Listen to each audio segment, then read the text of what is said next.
So I think one of the things that people get stuck on is follower count, which does really matter, like how many people are following your account. But if you are a small local business, you're not going to have tens of thousands of followers. And also, you don't need them. You really just need the people that are in your community. So it's more important to have like the right people following your account. So sometimes you have to like weigh things a little bit differently.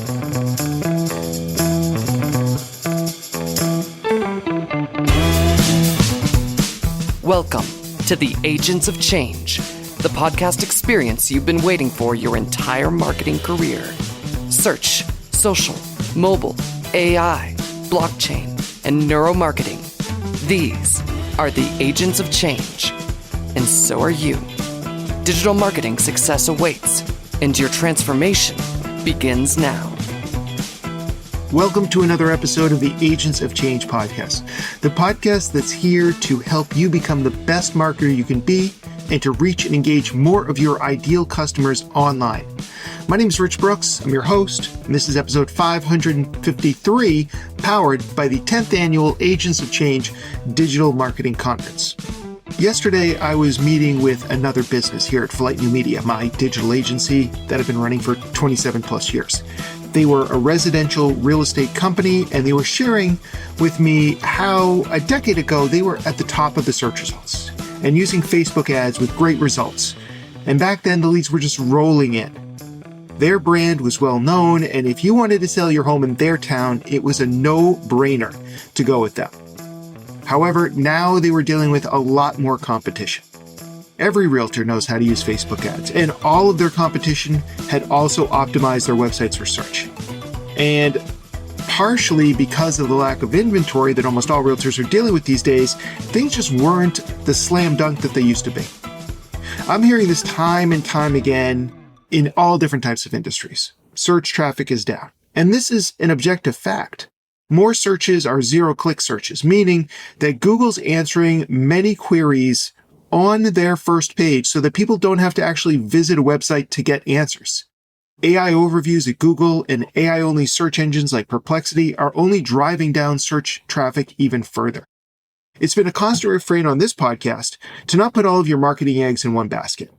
It's also been a recurring theme this year that your brand, your name, your logo, your tagline, your reputation is becoming increasingly important to help you stand out in an ever more competitive marketplace, online or off. Today, we're going to be looking at some social media marketing strategies for small businesses, and part of the benefit to organic social is brand recognition, and we'll be covering that as well. But back to the realtors. One of them told me that she feels like she used to be on top of everything when it came to digital marketing, even ahead of the curve. But now she feels like she's let that slip, and she's not sure what will work anymore. Well, being the person behind the Agents of Change, I suggested that she attend our upcoming conference. That for her, it would be a smorgasbord of inspiring ideas of what's working today and what she should be paying attention to down the road. If you're feeling like you're either struggling to keep up, much less stay ahead, I'm going to give you the same advice. Attend the 10th annual Agents of Change Digital Marketing Conference, either in person here in Portland, Maine, which I recommend, or online if you can't make it. We've got 15 digital marketing experts from across the US and Canada taking the stage, all here to help you reach and engage more of your ideal customers and to build your business online. In fact, here's one of them now. Hi, everyone. Are you tired of the constant pay-to-play model online right now in a world already saturated with content? It's time to make your message stand out organically. It's time to build a craveable brand. Hi, I'm Jessica Phillips. If we've not met before, and I'm a relationship marketing evangelist, and I would love for you to join my session, a breakout session at the Agents of Change this October. My session is called Relationship ROI, Driving Business Growth Through Care. In the care process that I will break down for you and even give you a workbook so you can build your process right there and take action right away. So join me this October and many other super smarties that are going to take action on their business today. Go to theagentsofchange.com, get your ticket, and sign up for my session. I can't wait to see you there. Thanks, Jessica. Depending on when you hear this, we may still be running our back to school special, which means $50 off every ticket type. Whether or not you're in time to take advantage of that discount, you can still use the promo code AOCP, short for the Agents of Change podcast, and save an additional $25 off your ticket. And that includes the digital pass, which allows you to live stream all of the main stage presentations and enjoy all 15 sessions on demand after the event is over. Just visit theagentsofchange.com to get started. Now, let's talk social media strategy. My next guest is a seasoned social media expert and author of The Art of Small Business Social Media, a blueprint for marketing success. With a knack for blending practical strategies with engaging content, she helps small business owners and entrepreneurs enhance their online presence. She is known for her friendly and relatable approach to social media education, drawing on her extensive experience working with top brands. She is passionate about empowering others to succeed in the digital space and always seeks fresh insights to share. So let's dive into the art of social media for small business with Peg Fitzpatrick. Peg, welcome back to the podcast. Hey, thanks for having me back. I love having you back. It's such a nice thing to see your face again. So Definitely. You've got a new book coming out November 19th, tentatively. What was the impetus to write this new book now? So I loved the art of social media that I wrote with Guy. But what I heard a lot from people afterwards is they didn't want just power tips, but they really wanted how to do every single part of it. Some people are good with just the power tips. Like, you know how to do most things, but maybe you could get a little boost here and there. This book is literally like A to Z, like how to do everything for your social media marketing for a small business. So it's comprehensive from the beginning to the end, with the most important thing being that it's platform agnostic. It's not like how to be good at Instagram or how to post on Facebook. It's really how to create your brand, how to take your offline brand online and do all the things that you already know. I know you know, but for small business owners who haven't done it before, or they have very small budgets, they have very little time, and they have a lot of stuff they have to do.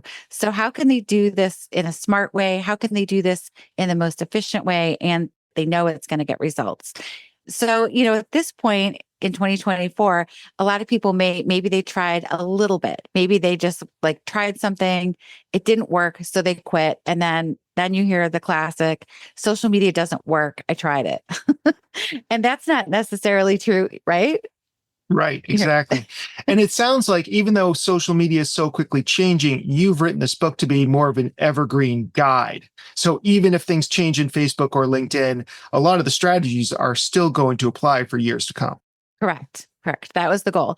Because during the pandemic, all over the country, certainly in my small town, I'm sure in Portland also, small businesses totally crashed and burned because they didn't have social media, because they didn't have any way to update people when they had hour changes, or they didn't have staff that day, or whatever things. You saw the businesses that weren't online, just literally, they're gone now. And I hate to see small businesses close. It's like someone's dream. I always feel like it's someone's dream. Like they saved up all their money. They got this cute little shop downtown. They paid God knows how much money for their huge sign, because all of the offline stuff costs a lot of money. Like every single thing to get your actual business started, it's a huge amount of money. And then I always think that person's dream is gone and all their money's gone. And now I don't know what they're doing. But I mean, it's our country is built on small businesses. And as much as you hear the buzz on the big companies, small businesses are the heart and soul of all of our communities. Even big cities have small businesses. So I just really wanted to help that individual who has this small business, made all their investments, has this passion for something. And then this book can do that. Right. Plus, a lot of big businesses started as small businesses. So there's that too. Yeah. Now, how important is it for small businesses? You talked a little bit about creating a strong brand or creating a strong brand identity. What are some of the steps that a small business can take online to create that strong brand? Well, number one, I'll say get Canva if you don't already have it, because at this point, Canva is literally a powerhouse. I probably talked about Canva when I first came on your show, because I did a lot of press, and that was like 10 years ago when nobody had heard of Canva. But now Canva for small business is where you can create everything in there. So Logos are the one things, I mean, you can create logos in Canva, but if you do have a little bit of money, that is like a great place to start to have somebody design your logo for you. But if you have zero money, you can literally go into Canva at this point and create a good logo. They have templates in there, they have ideas in there. But like I said, that is someplace like I do everything in Canva, but I did pay someone to create a logo and do some branding stuff for me just because it's a different level. But if you are on a super tight budget, you definitely can't afford branding is expensive for a reason because those people are trained professionals and they use other software that's more advanced and they create great things. So don't hate on me, designers. I do love you. But small business owners, Canva, you can create a thing called a brand kit in Canva and you can create all the assets that you need. Because one of the things that if you're not familiar with using a brand online, people get really like, they're like, oh, Canva, look, there's probably thousands of fonts in there at this point, and you can bring your own fonts in. So with all the choices, people end up doing all these different fonts and all these different colors. And then you end up with a hot mess of a brand instead of something like Coca-Cola, who has the same red that they've had forever. They have the same logo from like 1912. They've never changed it, consistent. You could see that anywhere. The Nike swoop, you know that swoop anywhere. So that's finding something that fits your brand and sticking with it. You don't want to use one thing and then switch to a different font and then use different colors. So creating your brand, it does take some time. I do go over all the steps in there, but basically, you want to come up with, we'll take Nike for example, because that swoop, that like indicates like speed and fastness. So there's visual pieces in there and it is something that's going to take a little while. Like creating a brand is not something that should take you a half hour. Like you could technically go in and create one, but it takes longer than that. You need to ask a lot of questions like, is this the right color? Colors mean a lot too. If you look at color theory, there's just so many different pieces of it that go really deep. So like I said, you can do something in Canva, but you still have to take quite a bit of time and do it. It is something if you're reading my book or there's other books on branding too, even there's a lot of blog content on it too. So just do some research first to figure out you need a logo and then you would create like a typeface logo, which is just like maybe your URL in a custom font that you would always have look exactly the same. Like that's one of the things I have in Canva is just like that my URL, but it's like the branding person did it with like a glittery font. So it just looks a little bit different than you would do, but it's consistent. And then I could use it all the time. And then you want like 3 colors max. You would have like 2 or 3 main brand colors and then maybe a little bit, unless you're like really great with color. You really don't need more colors than that. And then you just got to play around with it. And then you get into other things like brand voice and all of the other parts of your brands. But the main design pieces of your brands are your logo and the typeface logo, and then your colors and your fonts. So you would And then in Canva, you can also then start creating templates for like social media or email or your website as well that right. use that consistent branding throughout. Correct? Exactly. Yeah. And you can create brand templates and you can save them so they're always the same. You can take the designs and apply your brand to it. So you could just click on one of their designs and then change the font. One of my favorite Canva things that they have now is where you can change all the fonts. If you click on it and change it, it'll change it like all in the design. So in Canva, you can create postcards for events that you have, just like literally all the assets that you would want in your store, like store signs and just they have traditional marketing within Canva now. And Canva print is amazing. I don't know if you've done any have you done any Canva print? Well, I have a creative director who has his own favorite places to go. So we don't use that for that, but I have heard great stories about Yeah. Canva and getting stuff It comes printed. really well. The quality is great. And they donate a tree for every print item. So, very but local nice. places are great too. If you have somebody local that does a great job, good printers hard to find these days. So I have Absolutely. somebody that I do for big projects, but then for smaller projects, I don't have her right here. I had a business card recently, but my husband came in my office the other day and he picked up a business card and it was like one of my personal brand business cards that I would use at conferences and stuff. And it's very nice. And he was like, wow, where did you get these really great cards? I'm like, I made them because I did. I designed them and I printed them and, and voila, Awesome. I am a brand. There you go. You Yeah. are a brand. I know a brand. Now, in the book, you talk about the importance for selecting the right social media platforms. Mhm. What are the factors that we should consider when we're trying to decide where to put our attention when it comes to social media? That's a very good question. The first thing is it's not everywhere. So if you're just going to get started, please don't try to do a whole bunch of different platforms at once. It's very overwhelming. The main demographic, I think, in this social climate is the demographic of your customers. So you need to know like who your customers are and where you think they would shop. If they're Gen Z and they're younger and you have time to create video, TikTok would be great. But if you don't, if you go onto TikTok and you have no idea what's going on because it's a whole different culture over there, maybe Instagram is more your place. Instagram is great for small businesses. You can tag your location, you can tag all the people in your community, you can add your, add hashtags for your locations. So it's still a great place to connect and meet other people. It definitely depends also on what your business is, aside from with the demographics. So like depends on what you're selling. Some things, would work better on, even LinkedIn. You can do things. Facebook at this point is really hard to reach people, even the ones that are following your page. And we see that now, of course, on Instagram as well. The great algorithm days are gone. So everybody who likes your account does not see you anymore, unfortunately. But Instagram is still, with the location tools that are on there, really great for small businesses. Absolutely. And like you said, like it really depends on your business. Like for me, of course, we post things to Facebook and Instagram because we offer social medias among other services, but it's more about just to show the culture of the company. LinkedIn is where we found more success on social media, probably because we have a B2B business. So when people are thinking Right. about business, they're on LinkedIn, but it really does depend on the kind of store that, or the kind of business that you're running. Right. And you guys offer professional services. So seeing, Right. So it you're makes on sense. LinkedIn, you're commenting on something that pops up in people's feed. It's great. That's one piece. I also talk about that in the book, that for the owner, having the personal LinkedIn account and the business page is important because it just it's a great place to connect with other people. Absolutely. I definitely see that our brand has grown from me and now other members of my team becoming more active on LinkedIn. And it does feel that it's kind of emerging as its own platform more than it used to feel, at least to me. Definitely. There's a lot more conversation. I see you all the time commenting on stuff. So yeah, I mean, it definitely is not just among the social media people, but definitely a lot more for other people. It's still a really low post area though, which is nice. You don't have to post there too often. Right. It's not like you have to post a lot. Yeah. Even I if tell you just people, like, post if you posted once or twice a week, you'll probably be in the top 2% of your profession.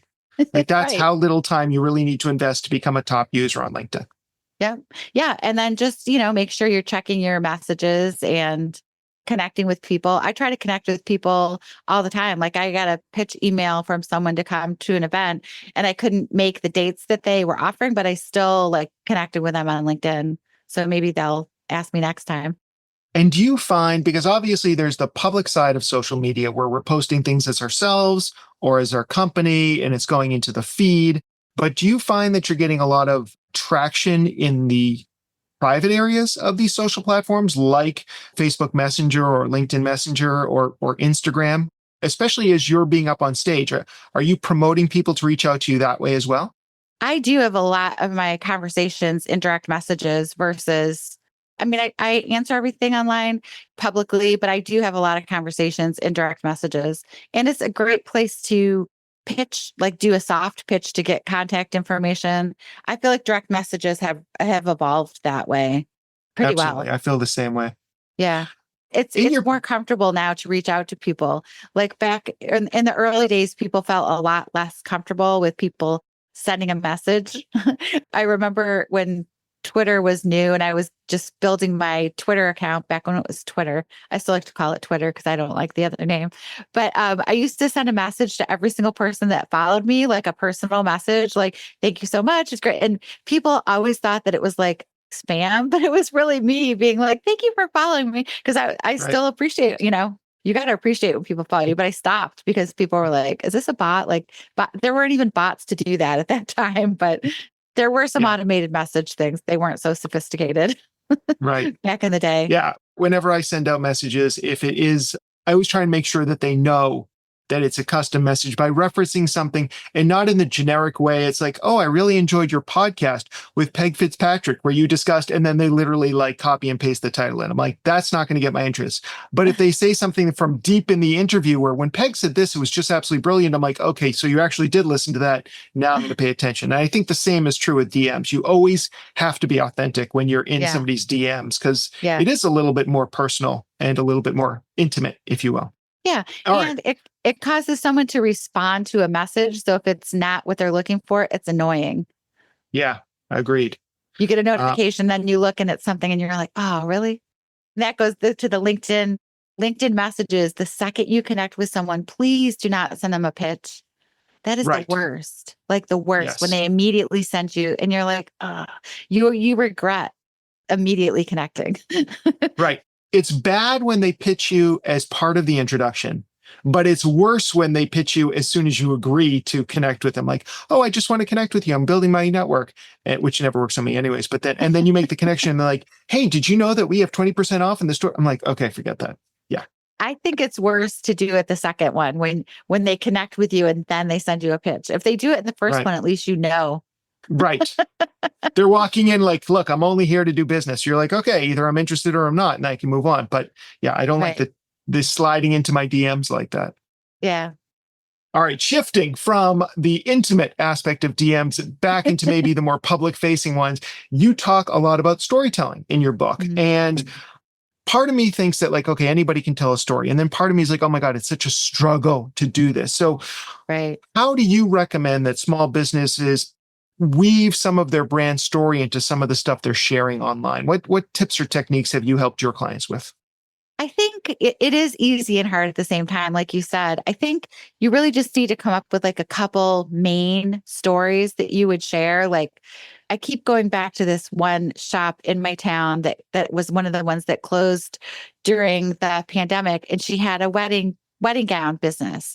And it was a beautiful shop. And it was really her dream to own a bridal shop.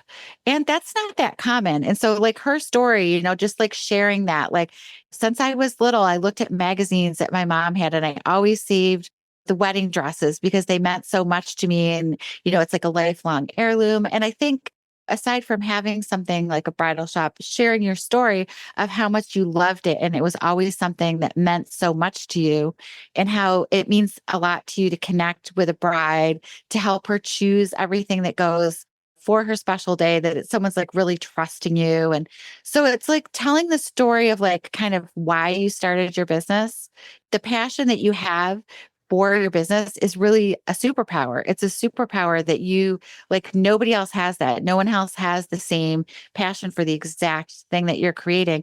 So I feel like just coming up with a couple of stories around that and then kind of trickling them in things as a individual who's going online, you don't have to share your whole life story, which is a hard thing to balance because I think small business owners get that wrong a lot. They overshare personal things, thinking that they're personal storytelling, which is not the same. Like writing, I have a whole section on it in the crisis part because there's like the crisis of like world crisis. And then there's like the small business owner started posting their rants on the professional page.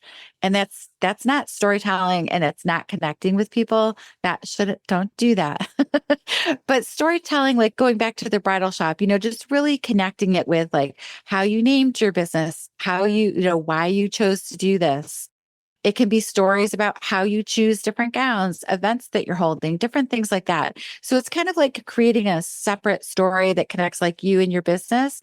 And it doesn't have to be everything. And it doesn't have to be a huge amount of stories. It could be a couple that are just like reworked every once in a while. Because as a business, you're not going to have a million new stories about how you started or what your business is. Really, there's just going to be like the main one. And if it's a family business, then you have the whole like dry cleaners specifically, generations. Like my grandfather started this business and, my father ran it and now I run it. And this is what I do differently. And they did, you could talk about those things. Family businesses are a challenge.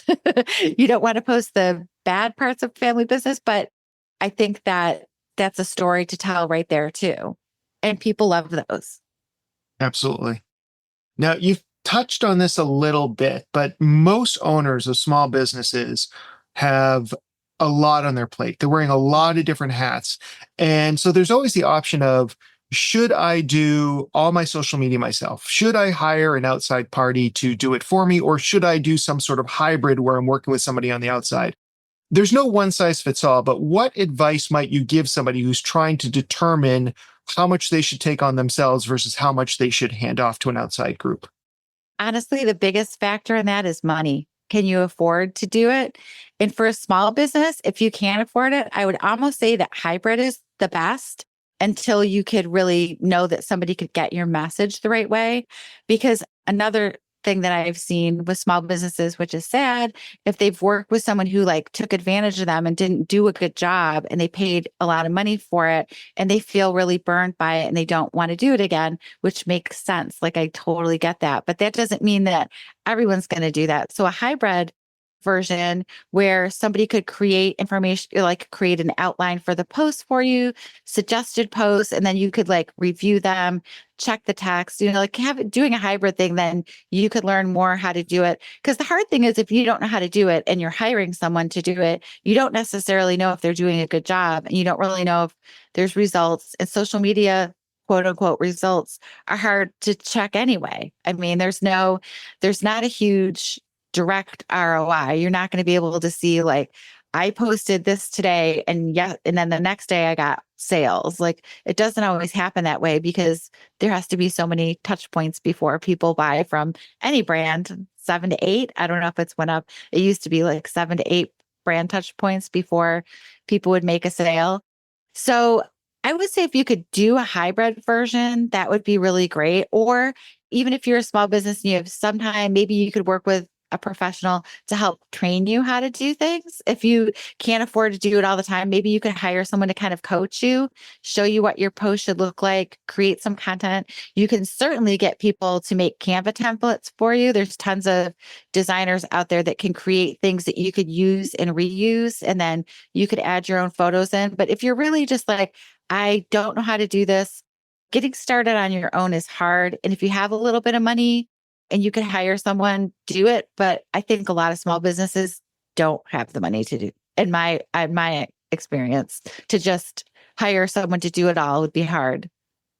I agree. And I think it's a struggle for an outside person or agency to create all your content for you because so much of organic social is like those flashpoints in time where something just happened and you want to share like a dish you made or somebody wearing that beautiful wedding dress or something like that. And you're not going to call the agency or the contractor in every time to take a picture and do a post. So you're still going to be doing work. So you just have to recognize that there's going to be some of your own work in there and you're going to put a little sweat equity into it. But you brought up something that makes me think a little bit harder about like, how do we judge these things? And you talked a little bit about the difficulty of tracking exact results. And so what do you recommend owners think about? What are there any KPIs, key performance indicators for organic social that we should be paying attention to where we think, okay, now this is working. And when I say working, that it will ultimately lead to my bottom line.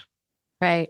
So I think one of the things that people get stuck on is follower count, which does really matter, like how many people are following your account. But if you are a small local business, you're not going to have tens of thousands of followers. And also you don't need them. You really just need the people that are in your community. So it's more important to have like the right people following your account. So sometimes you have to like weigh things a little bit differently. So if if your account is growing consistently, that's good. It's not going to grow you can set goals for yourself.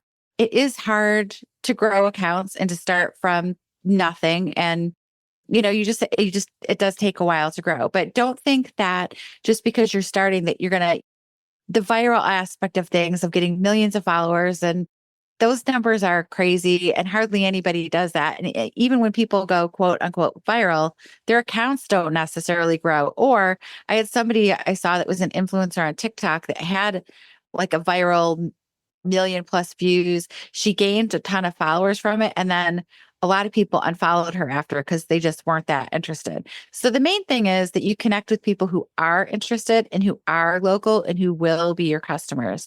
So it might not be a huge amount, but you want it to be the right people. So you can grow your account by putting things in your emails, where they can follow you.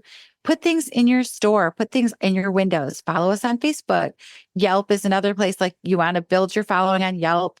I do talk about Yelp in the book too, because it's not technically social media, but it's very important to small businesses. Reviews are. So going back to how do you measure the KPIs? So I would say followers count, but it's not going to be a crazy big number. It's going to be more, are these the targeted right people that are following you? Is it your customers? Is it, people that are local? Is it other small businesses? Great place to start growing your account is to connect with all the small businesses around you. They're also trying to grow. You could do events together. There's a lot of different ways to connect and grow that way. And then there's analytics within all the different social platforms.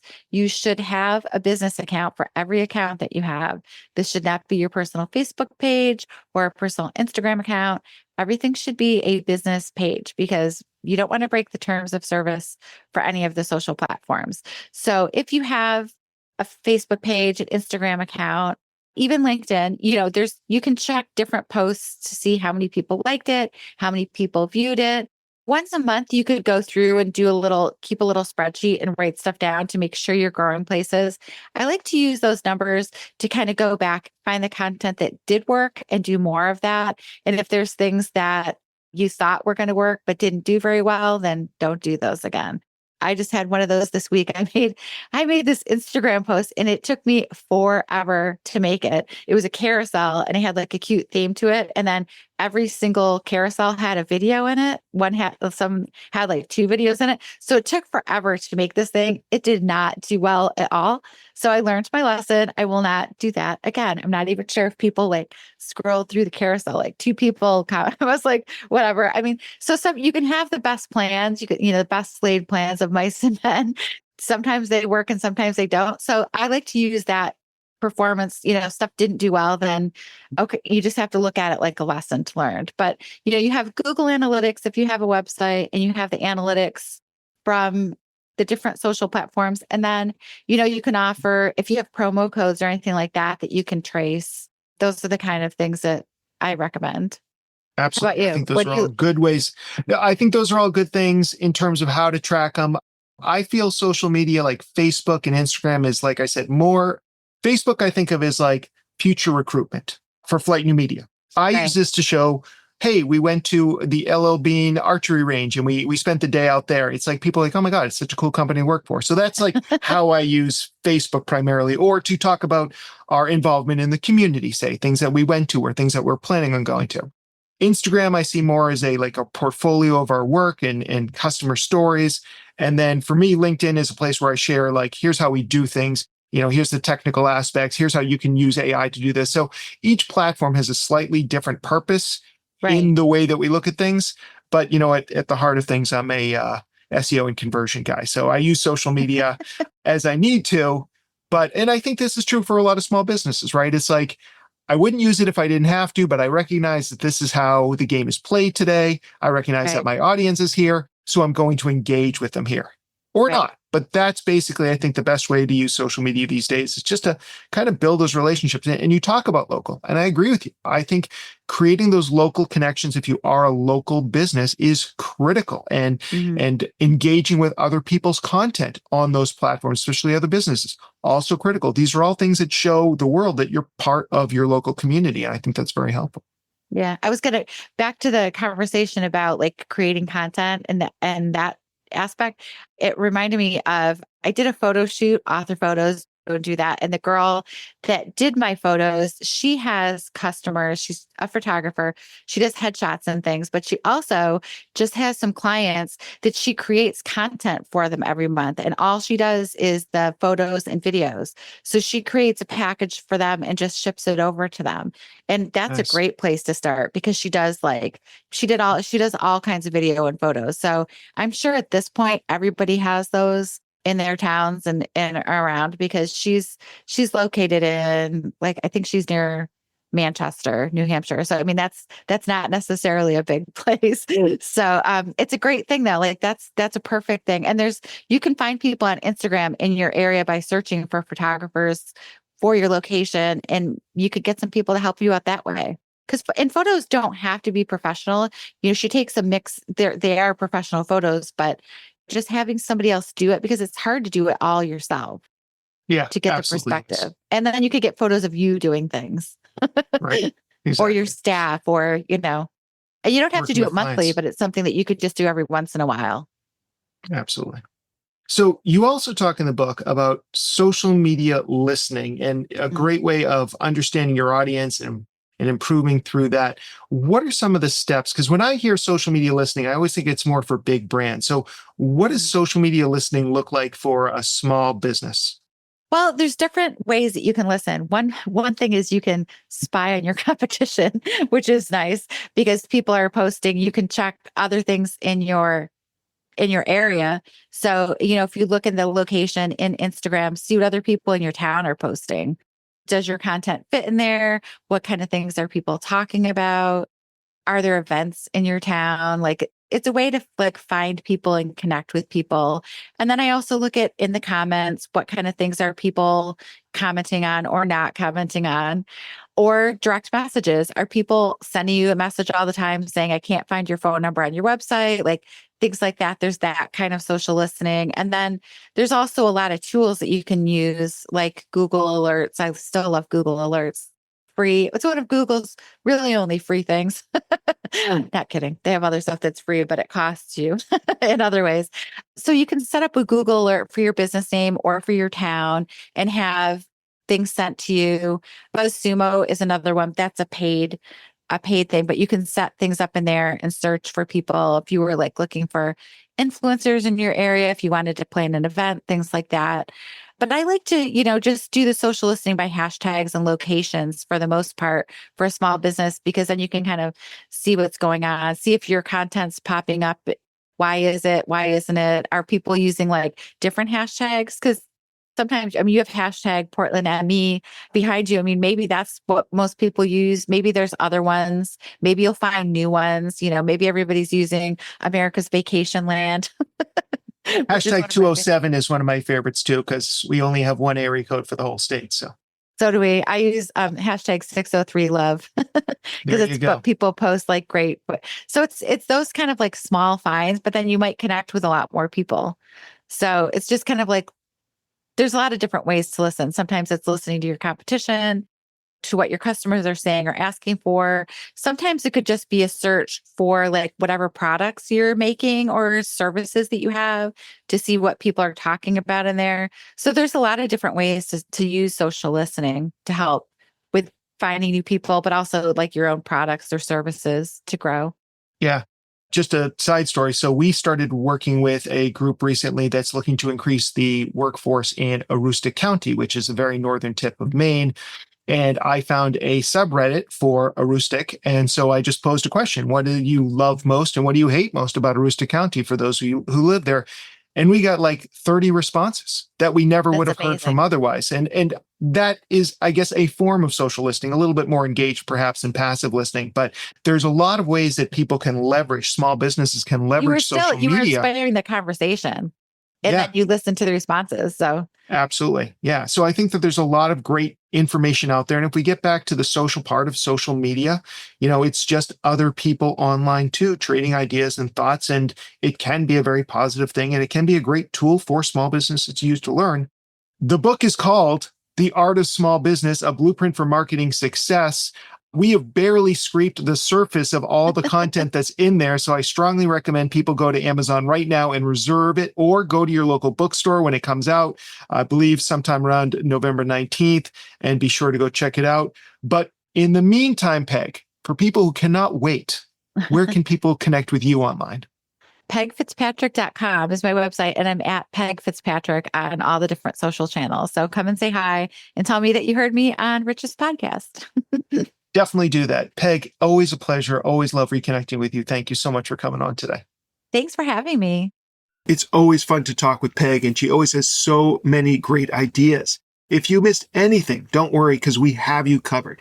Just head on over to our website at theagentsofchange.com/553. You'll find a full transcript. You'll find the summary. You'll find all the links that Peg shared with us, everything you need to take your social media marketing up a notch. And while you're there, don't forget to check out all the information and the agenda and the speaker for this year's Agents of Change Digital Marketing Conference. Again, it's our 10th annual.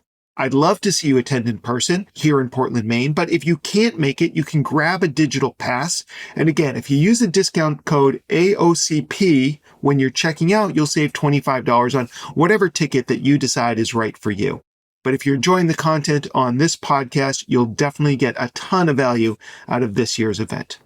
And while I've got you, if you've got a minute and you have a friend who's struggling with their own online marketing, who wants to drive more traffic to their website, build their brand, whatever it may be, do us all a favor and share this podcast with them. They'll benefit from it. You'll benefit from it. You're going to look like a hero. And of course, we get to introduce one new person to the show. And that's how we all become agents of change. Don't miss another thrilling episode of the Agents of Change podcast. Be sure to subscribe on your favorite podcasting platform.